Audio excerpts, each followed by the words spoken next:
بسم اللہ الرحمن الرحیم۔ السلام علیکم۔ آپ ہماری ویڈیو کو لائک کر دیا کریں اور ساتھ ہی ہمارے چینل کو سبسکرائب بھی کر دیں اور ہر نئی نوٹیفیکیشن کے لیے بیل آئیکن کو بھی دبا دیں۔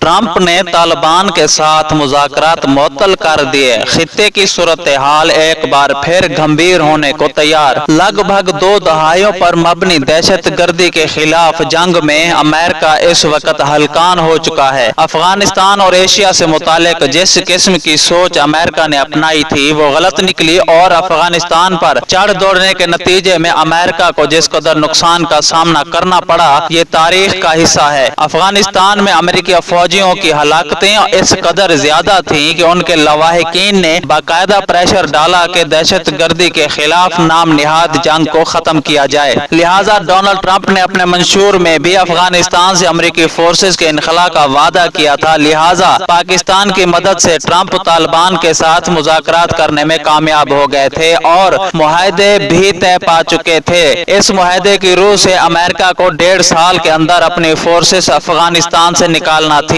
تاہم اس حوالے سے کچھ میٹنگز ہونا ابھی باقی تھی کہ اس سے قبل ہی مذاکرات معطل کرنے کا اعلان ٹرمپ کی طرف سے کر دیا گیا۔ ہوا کچھ یوں کہ گزشتہ ہفتے طالبان نے قندوز اور کابل میں دھماکے کیے جس کی صورت میں کافی جانی نقصان ہوا۔ اسی بات کو بنیاد بناتے ہوئے ٹرمپ نے طالبان کے ساتھ مذاکرات معطل کیے اور آج ڈیوڈ کیمپ میں امریکی وفد کی طالبان کے ساتھ ہونے والی ملاقات ابھی منسوخ کر دی گئی ہے۔ ایمرجنسی میں بلائی گئی میٹنگ میں ڈونلڈ ٹرمپ نے کہا کہ طالبان کیسے لوگ ہیں جو لوگوں کو قتل کرتے پھر رہے ہیں۔ ایک طرف انہیں ہم امن پیدا کرنے کے لیے مذاکرات کی پیشکش کر رہے ہیں اور دوسری طرف وہ بم دھماکے کر رہے ہیں۔ اس کا مطلب ہے کہ طالبان مذاکرات نہیں کرنا چاہتے، لہٰذا ہم بھی طالبان کے ساتھ کسی قسم کا معاہدہ نہیں کریں گے۔ امریکہ کی طالبان کے ساتھ مذاکرات سے لگ رہا تھا کہ خطے کی صورتحال تبدیل ہو جائے گی، مگر اب مذاکرات معطل ہونے کے بعد تشویش کی لہر دوڑ چکی ہے۔ دیکھتے ہیں کہ اب افغانستان میں امن یا مزید جنگ میں سے کون سا سورج طلوع ہوتا ہے۔